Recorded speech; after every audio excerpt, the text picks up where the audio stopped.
नमस्कार। आज का जो हमारा टॉपिक है वो है निजी शिक्षण संस्थाओं में जो प्रवेश प्रक्रिया, निःशुल्क प्रवेश प्रक्रिया। ये आज का हमारा टॉपिक है। इसमें हमने पीछे कुछ अध्ययन कर लिया था, जो शेष है उसकी चर्चा आज हम करेंगे। तो देखो, आज का जो हमारा टॉपिक है वो है राजस्थान में निजी विद्यालयों में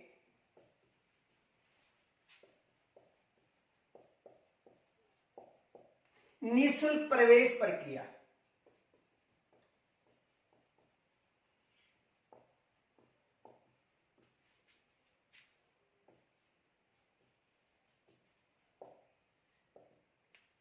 राजस्थान में जो मान्यता प्राप्त जो निजी शिक्षण संस्थान है उसमें जो निःशुल्क प्रक्रिया है उसकी चर्चा करेंगे। तो देखो, इसका जो उल्लेख है ये विशेष याद रखना, आरटी 2009 की धारा 12(1) में मिलता है। किसमें उल्लेख मिलता है? जो आरटी की धारा 12(1) है, इसमें इसका उल्लेख मिलता है। किसका? जो निःशुल्क प्रवेश प्रक्रिया है इसका उल्लेख मिलता है। तो आरटी की धारा कौन सी है? धारा 12। तो हमने देखो पीछे जो अध्ययन किया था उसमें यह अध्ययन किया था कि कक्षा 1 से लेकर 8वीं तक वर्तमान में 9, 10, 11 और 12 की बालिकाओं को शामिल कर लिया गया है। इनके अलावा ये जो निजी शिक्षण संस्थान है इनमें 25% सीटें निर्धारित की गई थी। जो धारा 12(2) के अनुसार इसका जो पुनर्भरण यानी जो फीस है धारा 12(2) में इसका उल्लेख मिलता है कि इसकी जो फीस का जो पुनर्भरण है वो कौन वहन करेगा? राज्य सरकार। तो यानी यहां तक हमने पीछे अध्ययन कर लिया था कि आरटी की धारा 2009 की धारा 12(1) में किसका उल्लेख मिलता है? जो निःशुल्क प्रवेश प्रक्रिया है, जो निजी शिक्षण संस्थान है, जो राज्य सरकार के द्वारा मान्यता प्राप्त शिक्षण संस्थान है, उनमें उल्लेख मिलता है। और इनकी जो राशि है या जो फीस का वहन है वो कौन करेगा? वहन जो राज्य सरकार है वो वहन करेगी। तो किस धारा में उल्लेख मिलता है? धारा 12(2) में उल्लेख मिलता है। और ये कक्षा 1 से लेकर 8वीं तक के बालक और बालिकाओं के लिए थी। इनके अलावा यदि कक्षा 9 से लेकर 12 तक की केवल बालिकाओं के लिए है। जो हाल ही में जो शिक्षण सत्र चल रहा है 2022-23 उसमें कक्षा 9, 10, 11 और 12 की बालिकाओं को भी शामिल किया गया है। तो यहां तक हमने पीछे अध्ययन कर लिया था। अब देखो आगे,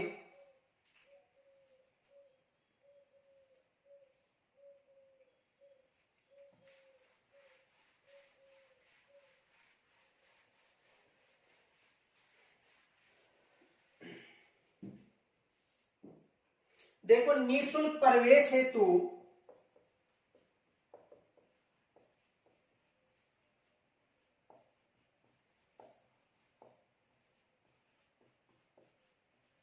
निवास प्रमाण पत्र,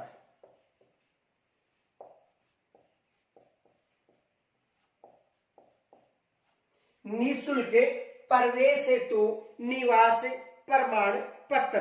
देखो इसे समझो, निःशुल्क प्रवेश हेतु निवास प्रमाण पत्र, इसे समझो ध्यान से।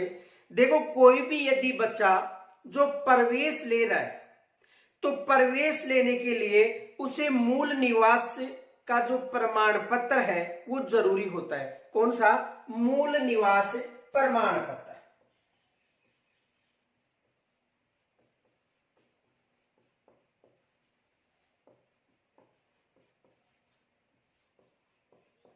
यदि कोई भी बच्चा प्रवेश ले रहा है तो उसे मूल निवास प्रमाण। तो निःशुल्क प्रवेश के लिए जो मूल निवास प्रमाण पत्र है ये होना जरूरी है। यानी मूल निवास प्रमाण पत्र बालक या अभिभावक का होना जरूरी है। यदि मूल निवास प्रमाण पत्र नहीं है तो देखो अन्य जो दस्तावेज है या अन्य सामग्री है ये भी होना जरूरी है। अन्य दस्तावेज या वैधानिक सामग्रियां, यानी मूल निवास प्रमाण पत्र होना चाहिए। देखो ध्यान से समझो, निःशुल्क प्रवेश हेतु मूल निवास प्रमाण पत्र, तो मूल जो निवास प्रमाण पत्र है ये होना चाहिए। यानी बच्चा यदि प्रवेश ले रहा है तो प्रवेश लेने के लिए उसे निवास प्रमाण पत्र की आवश्यकता होती है। किसकी आवश्यकता होती है? निवास प्रमाण पत्र की। अब निवास प्रमाण पत्र में कौन कौन से दस्तावेज आते हैं? देखो मूल निवास प्रमाण पत्र अभिभावक या बालक का होना चाहिए। यदि अभिभावक या बालक का मूल निवास प्रमाण पत्र नहीं है तो अन्य दस्तावेजों में देखो, एक तो राशन कार्ड,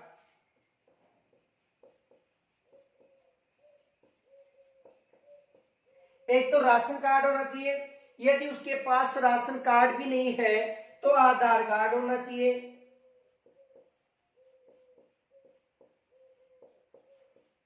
यदि आधार कार्ड भी नहीं है तो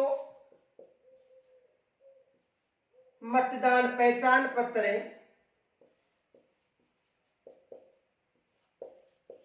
देखो कौन कौन सी अन्य सामग्री होनी चाहिए?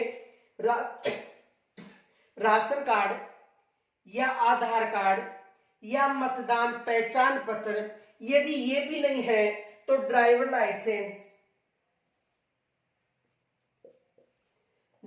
लाइसेंस,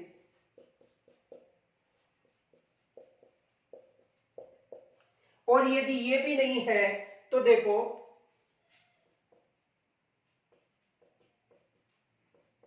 बिजली का बिल।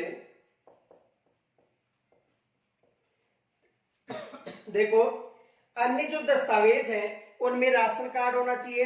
यदि राशन कार्ड नहीं है तो आधार कार्ड होना चाहिए। आधार कार्ड भी नहीं है तो मतदान पहचान पत्र होना चाहिए। और यदि मतदान पहचान पत्र भी नहीं है तो ड्राइविंग लाइसेंस होना चाहिए। और यदि ड्राइविंग लाइसेंस नहीं है तो बिजली का बिल होना चाहिए। ये 6 माह से पुराना नहीं होना चाहिए, ये भी शर्त है। 6 माह से पुराना नहीं, यानी जो बिजली का बिल है ये भी 6 माह से पुराना नहीं होना चाहिए। इनके अलावा पानी का बिल, और पानी के बिल की भी शर्त है 6 माह से पुराना नहीं होना चाहिए।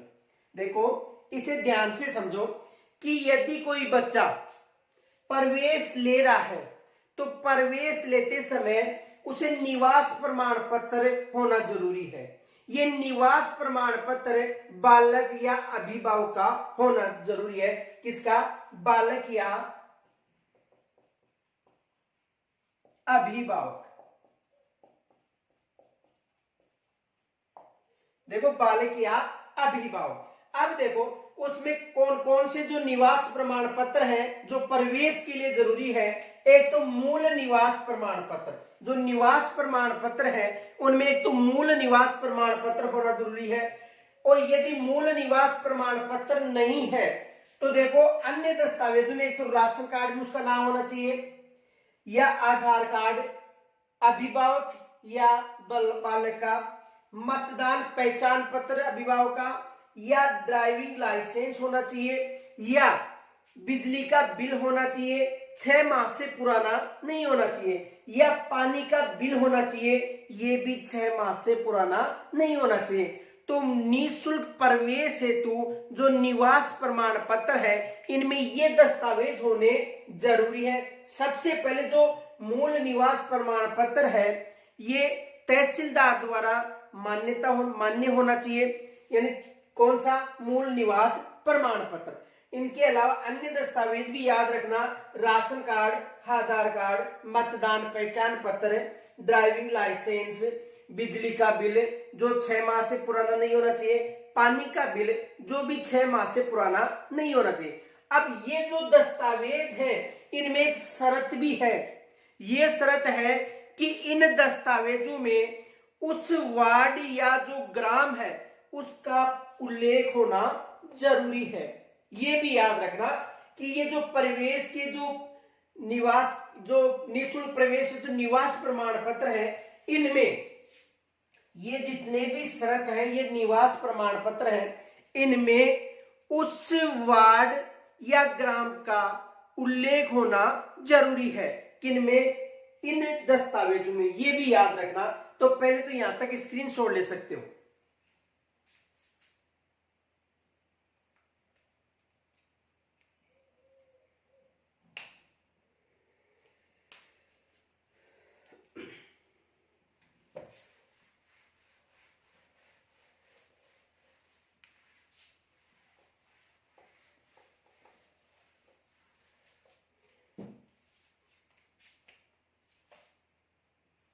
इन दस्तावेजों में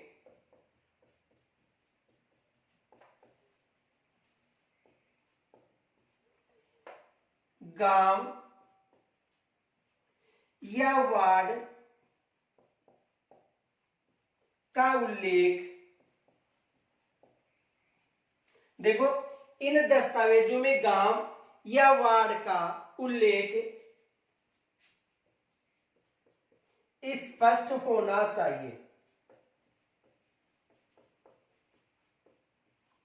देखो ये जो भी दस्तावेज जो वहां पर प्रस्तुत करता है, जैसे मूल निवास प्रमाण पत्र हो गया, इनके अलावा आधार कार्ड है, आधार कार्ड के अलावा जो पहचान पत्र है, जो मतदान पहचान पत्र है, राशन कार्ड है, बिजली का बिल है, पानी का बिल है, ये जो भी दस्तावेज है, इन दस्तावेजों में स्पष्ट रूप से गांव या वार्ड का उल्लेख होना चाहिए। गांव या वार्ड का उल्लेख क्यों होना चाहिए? देखो समझो, मान लो कि एक दो स्कूलें हैं, एक ये गांव है और एक ये गांव। ध्यान से समझना, मान लो ये गांव है, ए गांव है और ये बी गांव है, दो गांव। अब देखो इस गांव में ए स्कूल है और इस गांव में भी एक स्कूल है, एक स्कूल इस गांव में है और बी स्कूल में गांव में स्कूल है।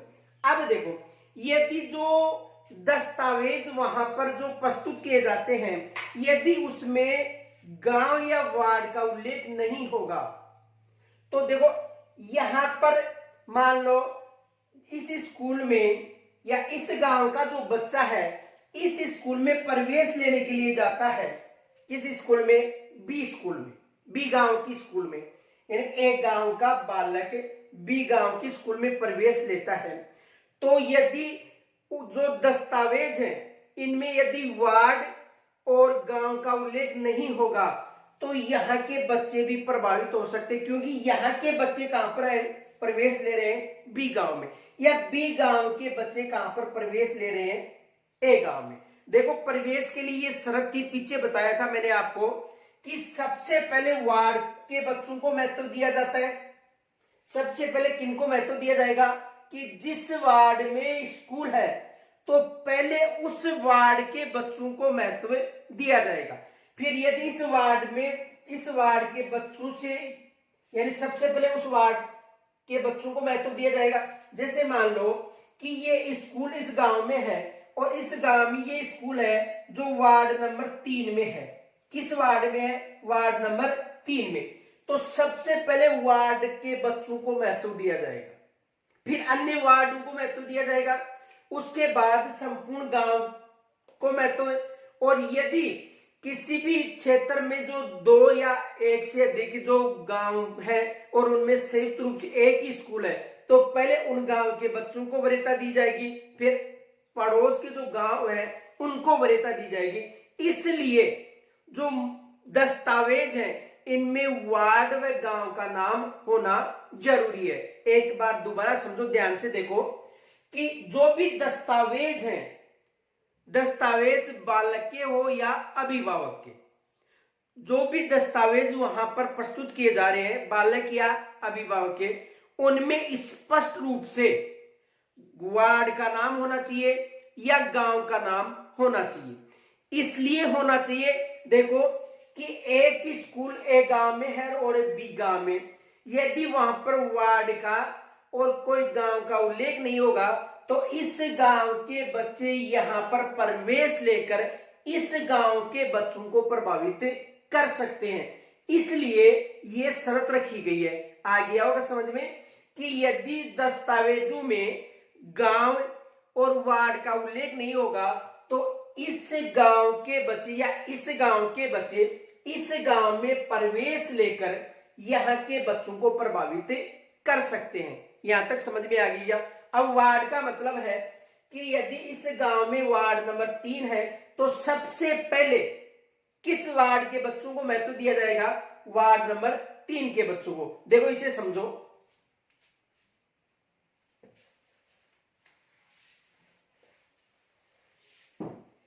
देखो ये वार्ड है, 1 number ward, 2 number ward, 3 number ward, 4 number ward.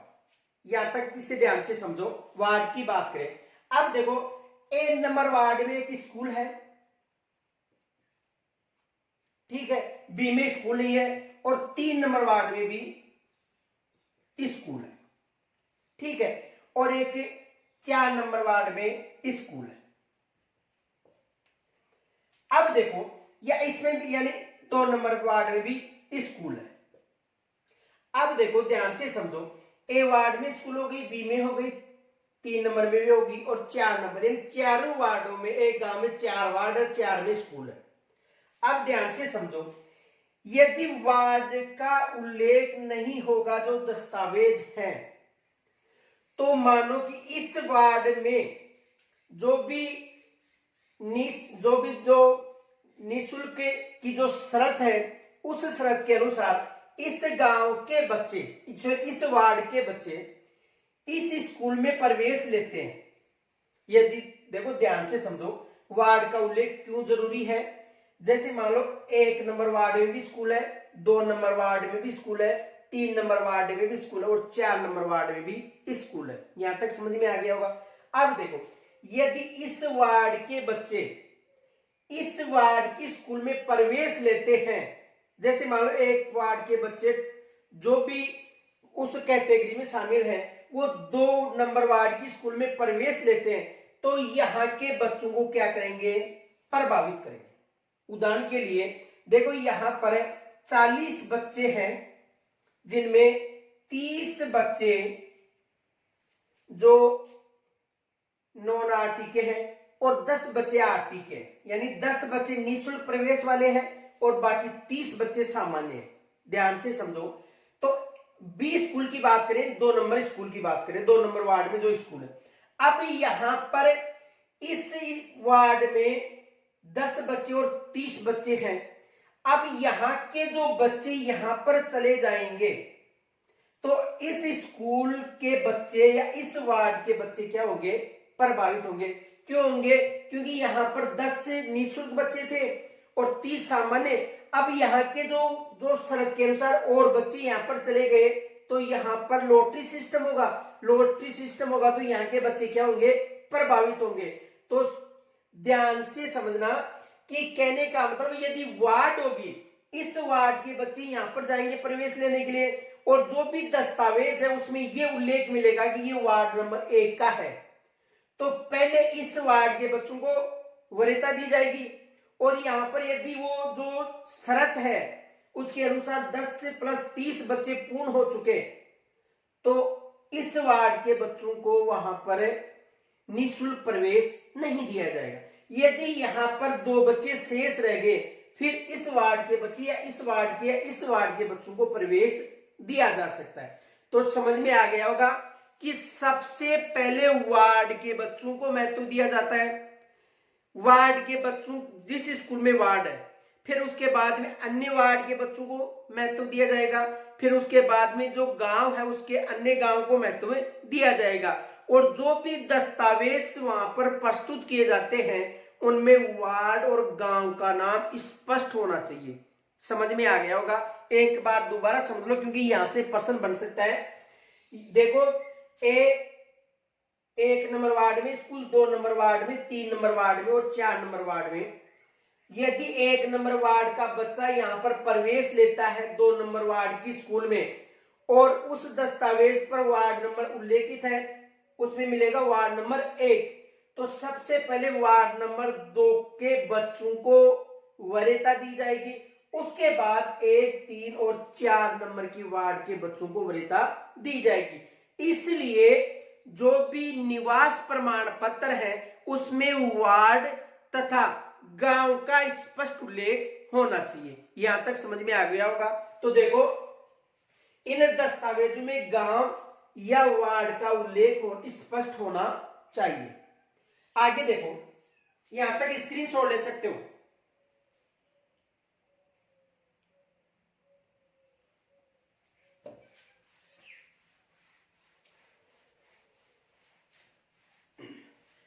अब देखो, यदि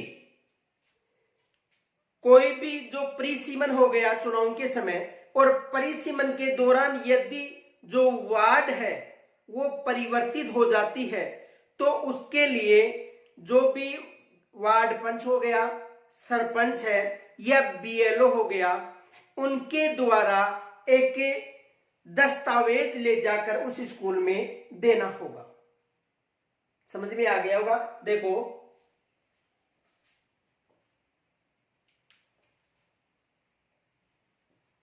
यदि परिसीमन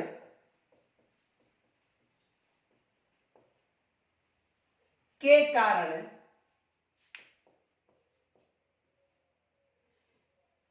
किसी वार्ड में परिवर्तन हो जाता है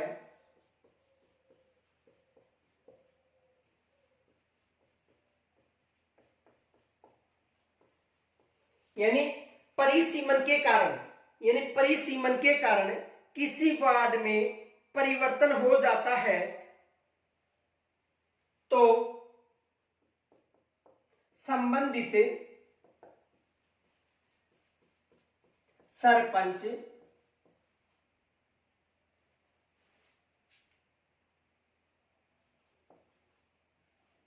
या वार्ड पंच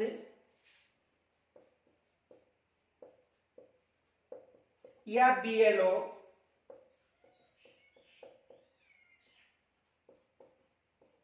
या अन्य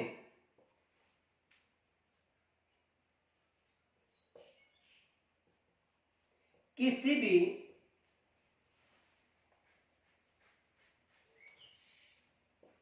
सक्षम अधिकारी के द्वारा, देखो ध्यान से समझो, यदि परिसीमन के कारण किसी भी वार्ड में परिवर्तन हो जाता है, किसके कारण? परिसीमन के द्वारा, तो उससे संबंधित जो सरपंच के अलावा पंच के अलावा जो बीएलओ है या किसी अन्य राजपत्रीय अधिकारी या अन्य सक्षम अधिकारी यानी राजपत्र अधिकारी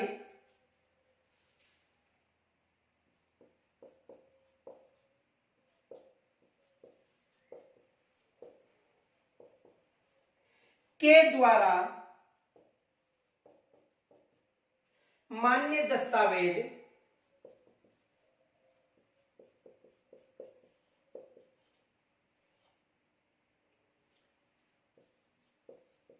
प्रस्तुत किया जाएगा। देखो, इसे ध्यान से समझो, यदि किसी कारण से यानी परिसीमन के कारण कोई वार्ड है उसमें वार्ड में परिवर्तन हो गया कि पहले वार्ड नंबर 3 थी, अब ये वार्ड नंबर 7 में परिवर्तित हो गई। पहले कौन सी वार्ड थी? 3 नंबर वार्ड थी, वो अब किस नाम वार्ड में हो गई? 7 नंबर वार्ड में।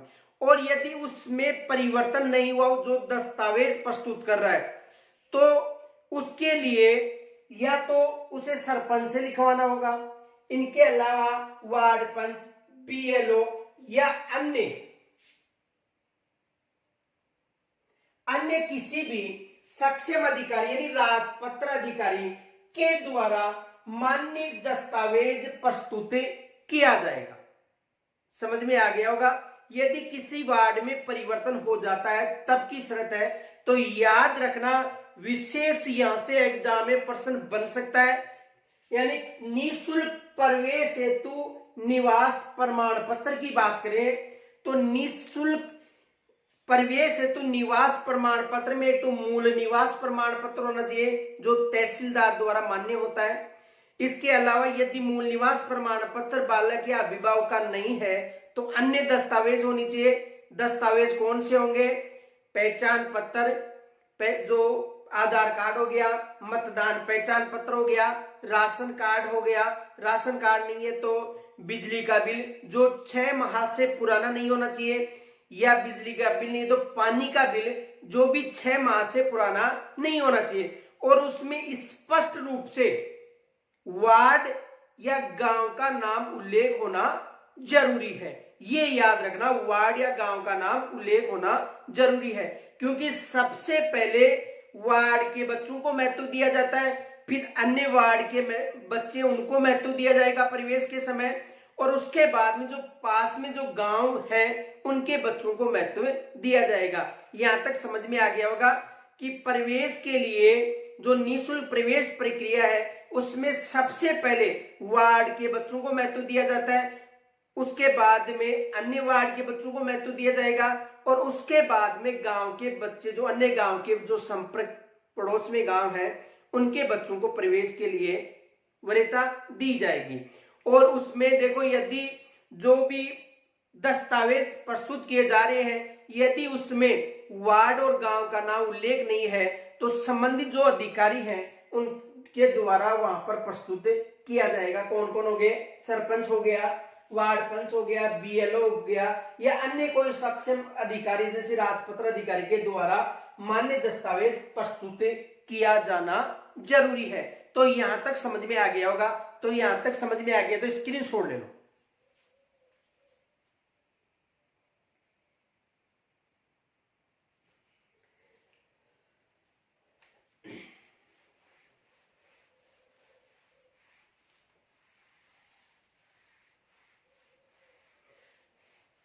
आप देखो, निवास प्रमाण पत्र के बाद जो भी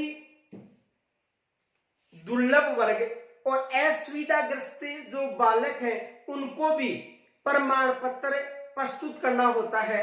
ये नहीं है कि जैसे मान लो कि सामान्य श्रेणी का बालक है या सामान्य बालक है वो जाकर बोल सकता है कि मैं तो दुर्लभ वर्ग में हूं, या जो भी असुविधाग्रस्त बच्चे उस वर्ग में हूं, मुझे प्रवेश दिया जाए, ये नहीं हो सकता है। उनके लिए भी एक दस्तावेज प्रमाण पत्र प्रस्तुत करना जरूरी है, ये भी याद रखना।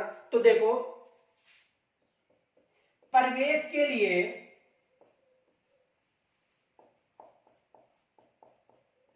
दुर्लभ वर्ग व असुविधाग्रस्त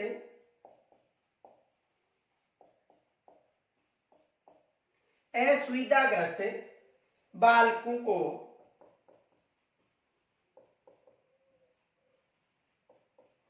प्रमाण पत्र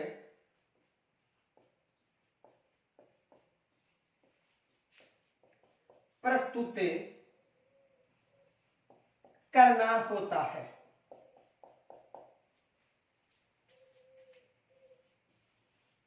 देखो, यानी प्रवेश के लिए जो दुर्लभ वर्ग है वह असुविधाग्रस्त जो बच्चे हैं उन बालकों को प्रमाण पत्र प्रस्तुत करना होता है। यानी देखो, जो भी दुर्लभ वर्ग है, दुर्लभ वर्ग पीछे बताया था मैंने आपको, यानी दुर्लभ वर्ग का मतलब जिनकी जो आय है 2.5 लाख रुपए से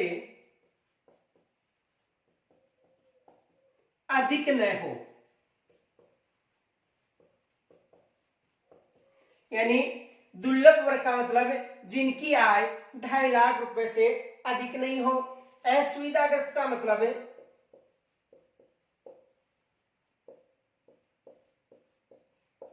यानी असुविधाग्रस्त का मतलब है जो बच्चे अनुसूचित जाति के हो, अनुसूचित जनजाति के हो, इनके अलावा बीपीएल के हो, निःशक्त जन हो, इनके अलावा जो भी अन्य पिछड़ा वर्ग या पिछड़ा वर्ग से संबंधित हो, या युद्ध में विधवा महिला का बालक हो, ये जो वर्ग हैं कौन किस में आते हैं? असुविधाग्रस्त में। तो दुर्लभ वर्ग असुविधाग्रस्त वर्ग से संबंधित सक्षम अधिकारी के द्वारा प्रस्तुत किया गया प्रमाण पत्र भी स्कूल में ले जाकर देना जरूरी है। समझ में आ गया होगा। यानी प्रवेश के लिए दुर्लभ वर्ग व असुविधाग्रस्त बालकों को प्रमाण पत्र प्रस्तुत करना जरूरी होता है। इसलिए जरूरी होता है, यदि ये प्रमाण पत्र नहीं होगा तो सामान्य बालक भी वहां पर जाकर ये कह सकते हैं कि हम भी इस वर्ग में हैं, हमें भी प्रवेश दिया जाए। तो इसके लिए जो सक्षम अधिकारी है उनके द्वारा मान्यता प्राप्त प्रमाण पत्र होना चाहिए, तभी उस स्कूल में जो 25% सीटें हैं वहां पर प्रवेश दिया जा सकता है। तो ये याद रखना, दुर्लभ वर्ग में जो 2.5 लाख रुपए से कम आय वाले, इनके अलावा असुविधाग्रस्त में अनुसूचित जाति, अनुसूचित जनजाति, इनके अलावा बीपीएल, निःशक्त जन, युद्ध में जो विधवा महिला उसका बच्चा, और जो भी अन्य पिछड़ा वर्ग जिनकी आमदनी 2.5 लाख रुपए से कम है, इस वर्ग को शामिल किया गया है। तो इनके लिए प्रवेश के लिए जो सक्षम अधिकारी है उनके द्वारा मान्यता प्रमाण पत्र स्कूल में प्रवेश या स्कूल में देना जरूरी है। उसके बाद ही इस श्रेणी में उसे प्रवेश दिया जा सकता है। तो यहां तक समझ में आ गया होगा। समझ में आ गया तो स्क्रीनशॉट ले सकते हो।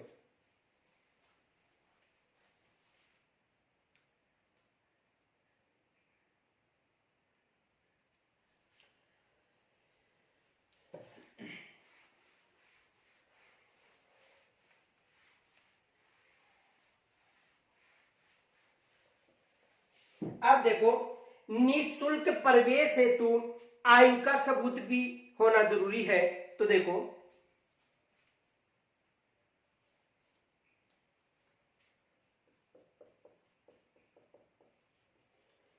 निःशुल्क प्रवेश हेतु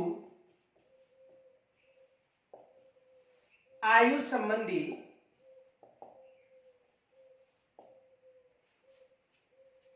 दस्तावेज।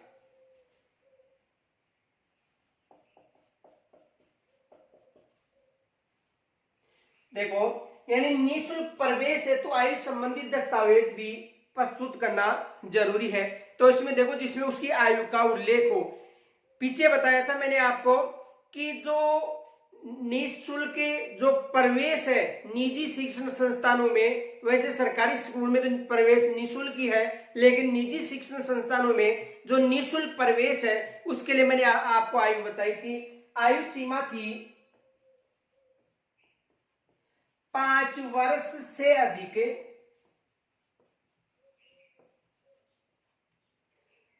तथा 5 वर्ष से अधिक या 7 वर्ष से कम, ये इनके लिए आयु सीमा निर्धारित की गई थी। कौन सी? यानी 5 वर्ष से तो अधिक का बालक होना चाहिए, 5 या 5 वर्ष से अधिक, और 7 वर्ष से कम आयु का बालक होना चाहिए। तो निःशुल्क प्रवेश है तो आयु संबंधी दस्तावेज भी वहां पर उपस्थित होना, वहां पर प्रस्तुत करना जरूरी है।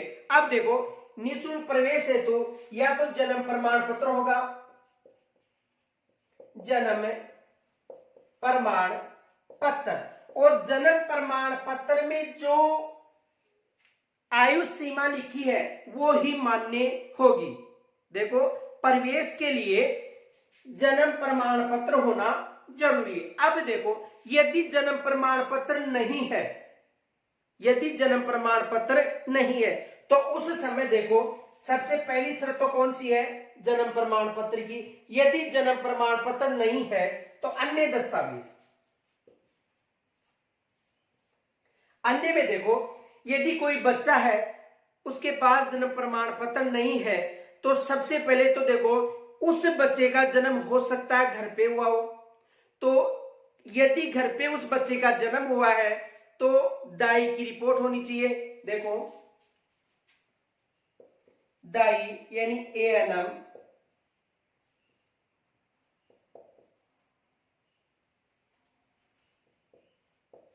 या हॉस्पिटल में जन्म लिया है तो वहां पर जो नर्स है, नर्स का जो रजिस्टर है उसमें उसका नाम उल्लेख होना चाहिए, या माता पिता के द्वारा जो आंगनबाड़ी क्षेत्रों में सूचित किया जाता है तो आंगनबाड़ी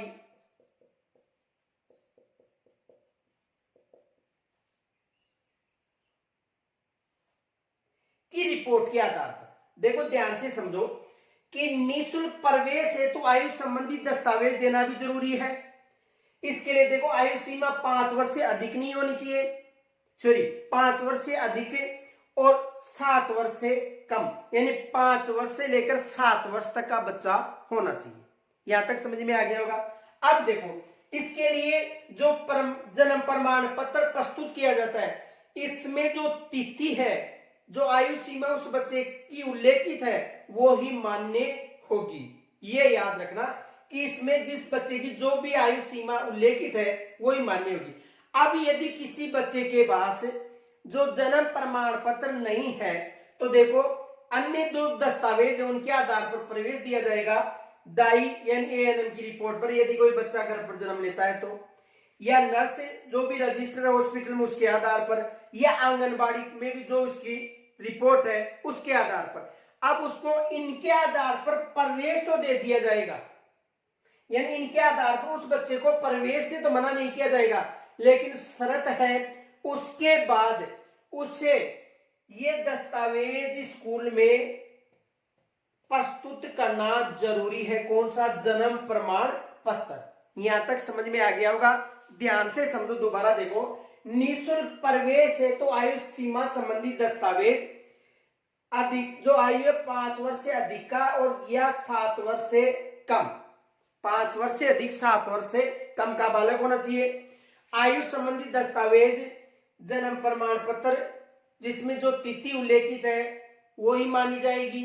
यदि जन्म प्रमाण पत्र किसी बालक का नहीं है तो अन्य दस्तावेज जैसे दाई जो एएनएम की रिपोर्ट हो गई, या नर्स के रजिस्टर के आधार पर, या आंगनबाड़ी में जो भी उल्लेख है उसके आधार पर उसे प्रवेश तो दे दिया जाएगा, लेकिन जो भौतिक सत्यापन है यानी जो इनके आधार पर जो जन्म प्रमाण पत्र है, ये जन्म प्रमाण पत्र बनाकर स्कूल में देना जरूरी है। यहां तक समझ में आ गया होगा।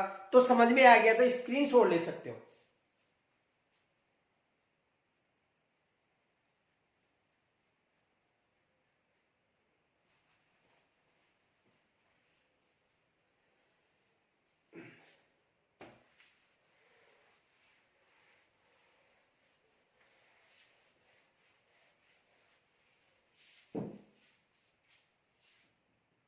यदि किसी बच्चे का जन्म प्रमाण पत्र नहीं है तो उसे दाई एएनएम नर्स यानी हॉस्पिटल की नर्स का जो रजिस्टर है, आंगनबाड़ी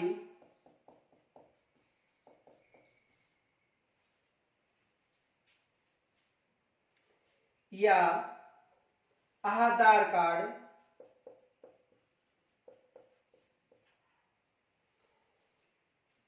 के आधार पर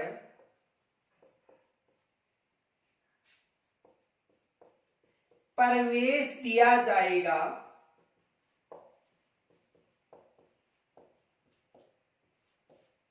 देखो, निःशुल्क प्रवेश है तो आयु संबंधी दस्तावेज, यदि किसी बच्चे का जन्म प्रमाण पत्र नहीं है तो उसे दाई यानी एएनएम के नर्स जो रजिस्टर है उसका, आंगनबाड़ी या आधार कार्ड के आधार पर उसे प्रवेश दिया जाएगा।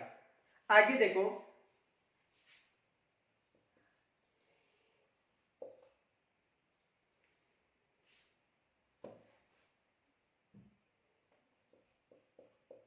जन्म प्रमाण पत्र जो आयु सीमा है, जो आयु सीमा है वही मान्य होगी।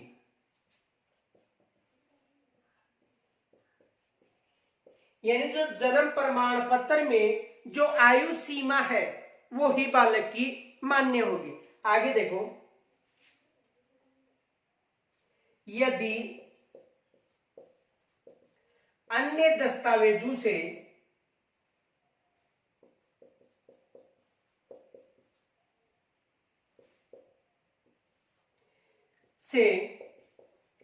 प्रवेश दिया जा रहा है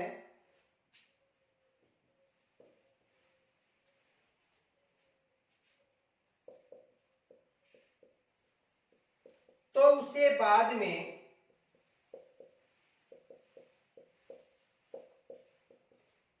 जन्म प्रमाण पत्र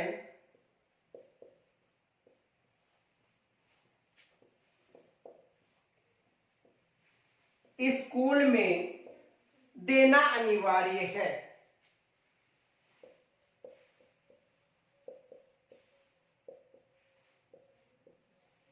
देखो इसे समझो, देखो निःशुल्क प्रवेश है तो आयु संबंधी दस्तावेज सबसे पहले, यदि किसी बच्चे का जन्म प्रमाण पत्र नहीं है तो उसे दाइयन एएनएम नर्स जिसका रजिस्टर है, आंगनबाड़ी या आधार कार्ड के आधार पर उसे प्रवेश दे दिया जाएगा। अब देखो, प्रवेश देने के बाद जन्म प्रमाण पत्र में जो आयु सीमा उल्लेखित है वो ही आयु सीमा मानी जाएगी। यानी जो भी आयु सीमा उल्लेखित है ये आयु सीमा ही मानी जाएगी। और यदि अन्य दस्तावेजों में प्रवेश, अन्य दस्तावेजों के आधार पर उसे प्रवेश दिया जा रहा है, जैसे मान लो आधार कार्ड के आधार पर या आंगनबाड़ी की रिपोर्ट के आधार पर या दाई के आधार पर उसे प्रवेश तो दे दिया गया, तो उसके बाद उन जो दस्तावेज है उनके आधार पर उसे जन्म प्रमाण पत्र बनाना जरूरी है। और जो जन्म प्रमाण पत्र है वो स्कूल में प्रस्तुत करना जरूरी है। यानी स्कूल में ले जाकर उस जन्म प्रमाण पत्र को देना अति आवश्यक है।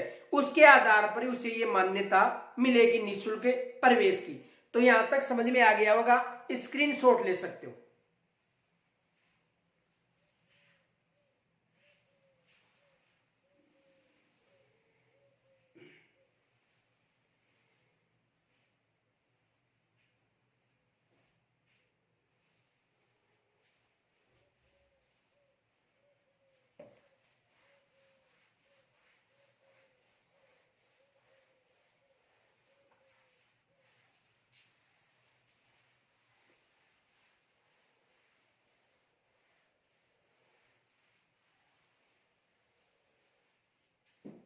अब देखो आवेदन प्रक्रिया कैसे की जाती है।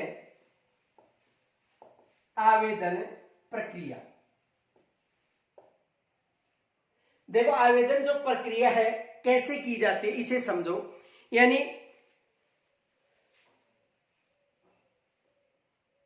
अभिभावक के द्वारा अपने कैचमेंट एरिया, देखो अभिभावक के द्वारा अपने जो कैचमेंट एरिया का मतलब है कि उसका जो क्षेत्र है, परिक्षेत्र है, कि गैर सरकारी स्कूल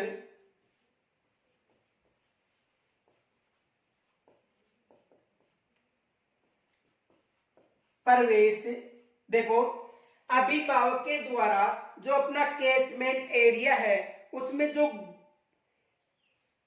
गैर सरकारी स्कूल है उसमें आवेदन कर सकता है। देखो ध्यान से समझो, यानी आवेदन प्रक्रिया, बच्चे का आवेदन कैसे किया जा सकता है। जैसे मान लो ये एक क्षेत्र है, यानी कैचमेंट एरिया हो गया, क्षेत्र हो गया, इसमें जो अभिभावक है, इसमें मान लो ये स्कूल है, दो स्कूल है, एक कोई क्षेत्र है जो गांव मान लो, तो ए और बी स्कूल है। तो सबसे पहले तो वार्ड के बच्चों को वरीयता दी जाती है। यदि इस वार्ड का कोई बालक है, जैसे महेश है, तो यहां पर अभिभावक आवेदन कर सकता है। तो समझ में आ गया होगा, अभिभावक के द्वारा अपने कैचमेंट एरिया में गैर सरकारी स्कूल, कौन सी स्कूल, गैर सरकारी स्कूल में आवेदन कर सकता है।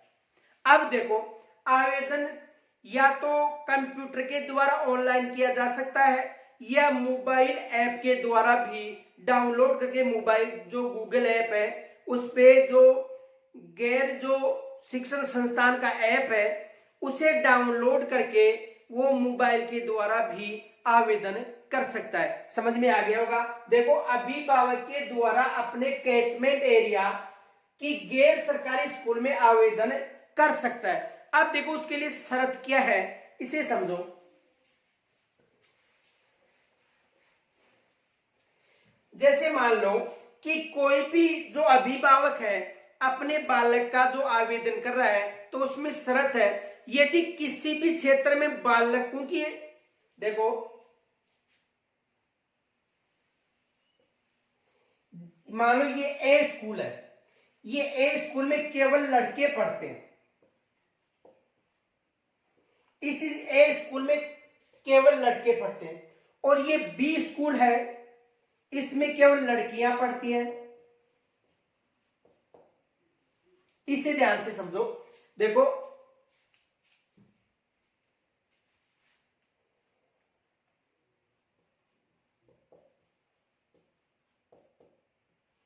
दो स्कूलें हैं, ए स्कूल में लड़के पढ़ रहे हैं और बी स्कूल में लड़कियां, और सी स्कूल है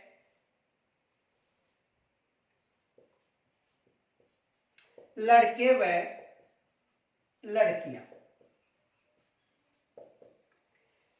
ध्यान से समझो। देखो, यदि कोई अभिभावक जो प्रवेश या आवेदन कर रहा है, तो ये विशेष ध्यान रखे कि यदि ए स्कूल है, ये लड़कों की स्कूल है, तो यहां पर लड़कियों का आवेदन नहीं कर सकता है।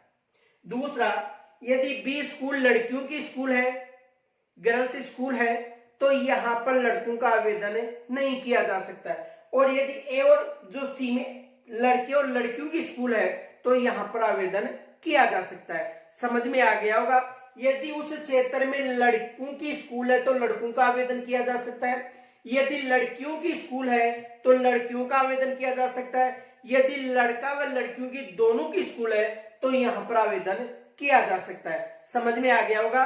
देखो, आवेदन प्रक्रिया विशेष याद रखना, यहां से प्रश्न बन सकता है कि आवेदन प्रक्रिया अभिभावक के द्वारा अपने कैचमेंट एरिया में जो भी गैर सरकारी संस्थान है वहां पर आवेदन कर सकता है, या तो वो कंप्यूटर के द्वारा ऑनलाइन आवेदन कर सकता है, या मोबाइल के द्वारा मोबाइल पर जो ऐप डाउनलोड करके भी वो आवेदन कर सकता है।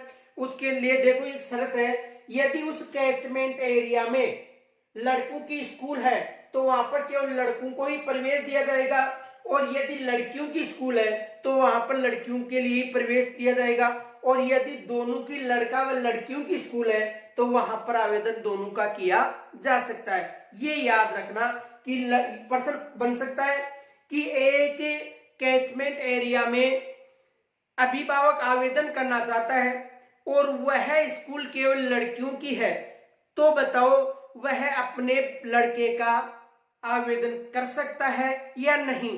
तो शर्त है, क्योंकि वो लड़कियों की स्कूल है तो वहां पर वो आवेदन नहीं कर सकता है। यहां तक समझ में आ गया होगा। तो देखो, अभिभावक के द्वारा अपने कैचमेंट एरिया में गैर सरकारी स्कूल में आवेदन कर सकता है। देखो कंप्यूटर के माध्यम से भी वो कर सकता है।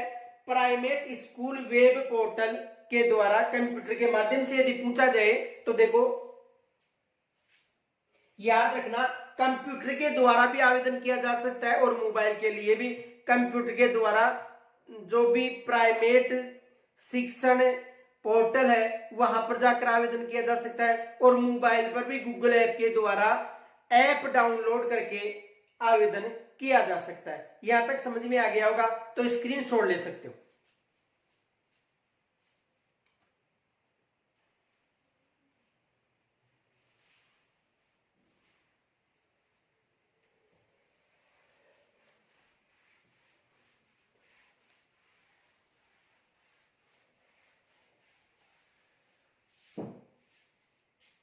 यदि कोई अभिभावक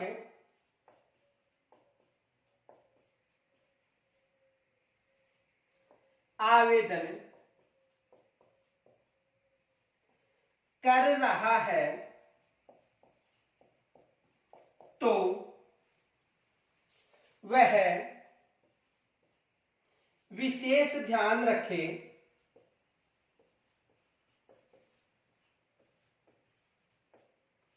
कि अपने कैचमेंट एरिया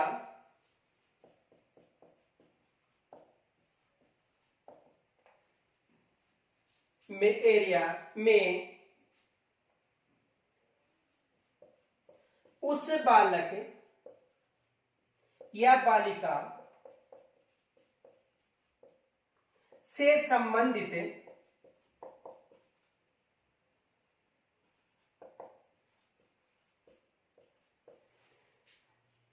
विद्यालय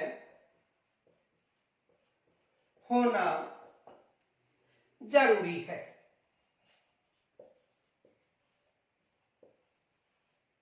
यदि लड़कों की स्कूल है तो वहां पर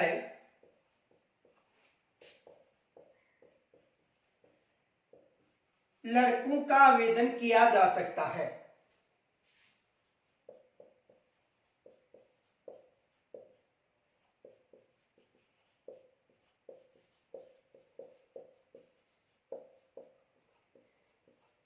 तथा लड़कियों की स्कूल में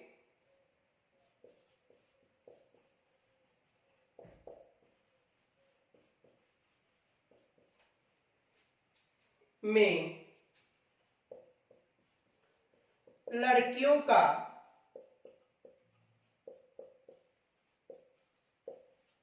आवेदन कर सकता है।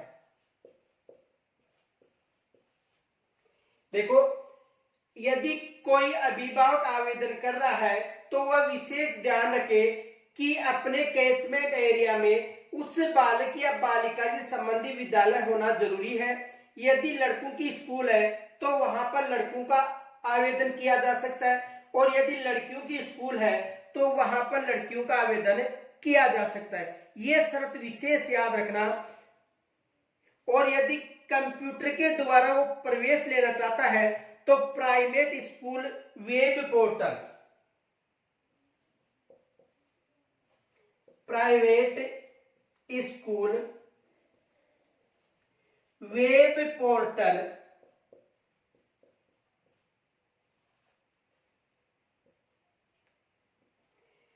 देखो कंप्यूटर के द्वारा प्राइवेट स्कूल वेब पोर्टल पर जाकर प्रवेश जो भी आवेदन है वो किया जाता है। किस पर? कंप्यूटर के माध्यम से यदि वो आवेदन कर रहा है तो प्राइवेट स्कूल वेब पोर्टल के माध्यम से करेगा। याद रखना, कंप्यूटर के माध्यम से प्राइवेट स्कूल वेब पोर्टल के माध्यम से वह प्रवेश ले सकता है। यहां तक समझ में आ गया होगा तो देखो ध्यान से समझो कि कोई भी यदि अभिभावक आवेदन कर रहा है तो विशेष याद रखना उस क्षेत्र में उससे संबंधित जो भी स्कूल है वो होना जरूरी है। यदि बालक और बालिकाओं की है तो कोई परेशानी नहीं है। यहां तक स्क्रीनशॉट ले सकते हो।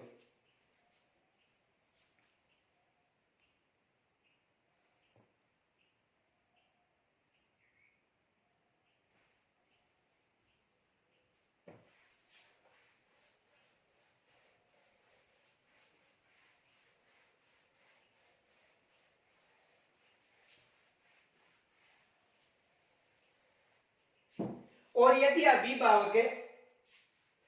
अभिभावक मोबाइल से प्रवेश लेना चाहता है तो देखो,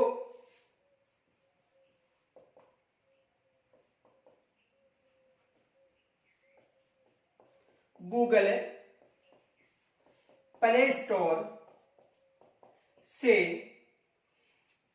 ऐप डाउनलोड करके, यानी गूगल प्ले स्टोर से ऐप डाउनलोड करके भी वो प्रवेश ले सकता है। ऐप कौन सा है? Rajasthan private school portal app.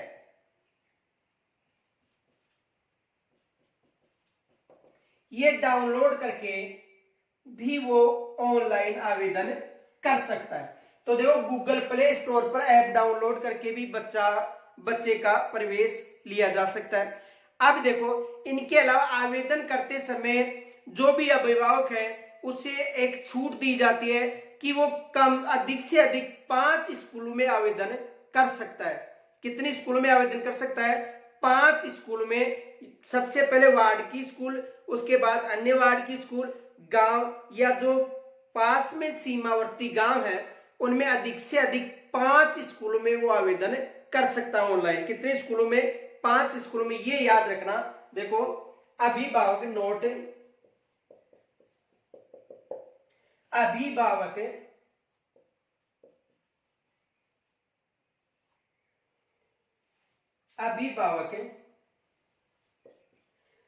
आवेदन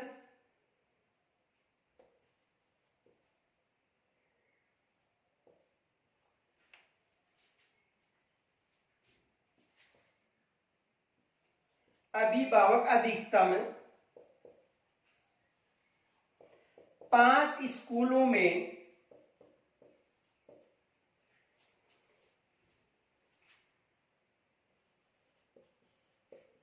आवेदन कर सकता है। देखो, अभिभावक अधिकतम कितने स्कूलों में आवेदन कर सकता है, यानी ऑनलाइन आवेदन कितने स्कूल में कर सकता है?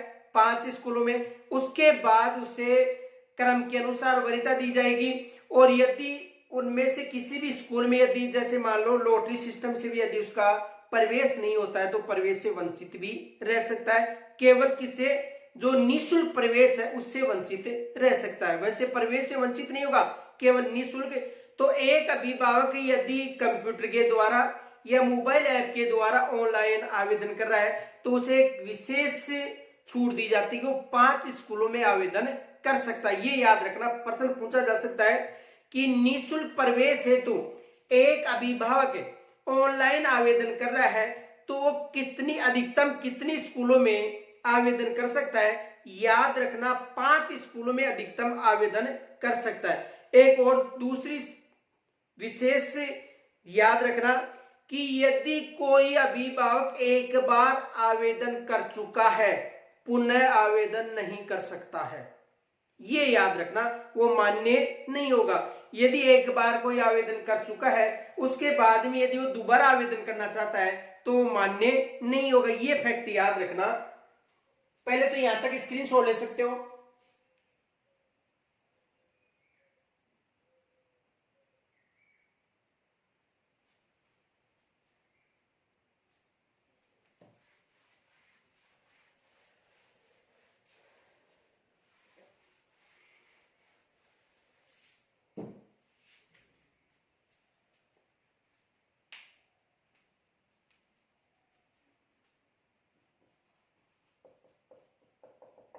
वे छात्र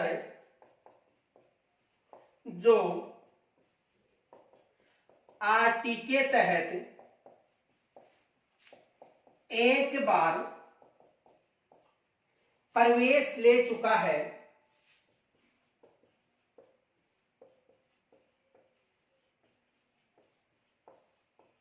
वह पुनः आवेदन नहीं कर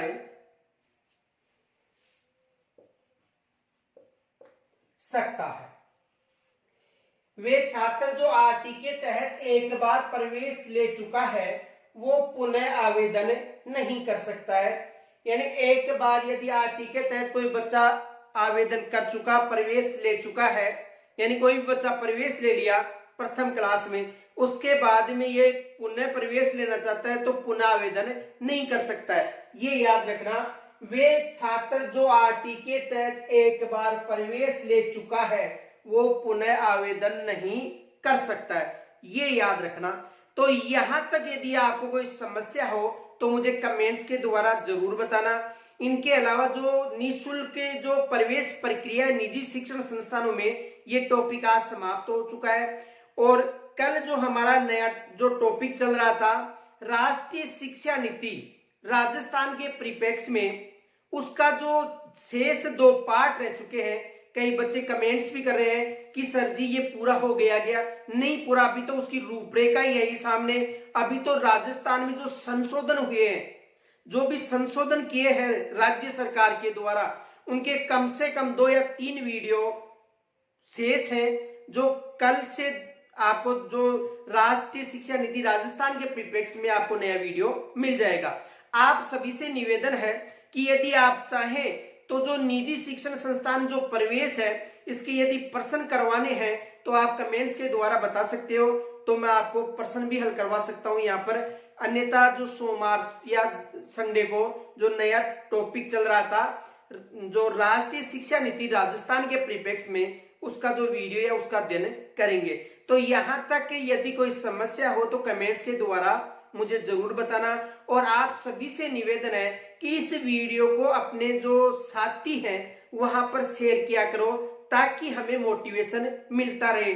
और आप वीडियो देखते हो लेकिन आप लाइक नहीं करते हो, तो आप सभी वीडियो को प्लीज लाइक जरूर किया करो, क्योंकि लाइक का मतलब है ये सरस्वती माता है। तो मैं आपको सरस्वती माता भेज रहा हूं, तो आप उसको लाइक करके उसका स्वागत तो किया करो कि हाँ हमने सरस्वती माँ का अध्ययन किया है। तो लाइक का मतलब है कि सरस्वती माता की वंदना, तो लाइक जरूर किया करो और अपने जो साथी हैं उनके पास इस वीडियो को भेजा करो ताकि हमें मोटिवेशन मिलता रहे। तो यहां तक कोई समस्या हो जरूर बताना। इनके अलावा कल हम फिर मिलेंगे, तब तक के लिए नमस्कार।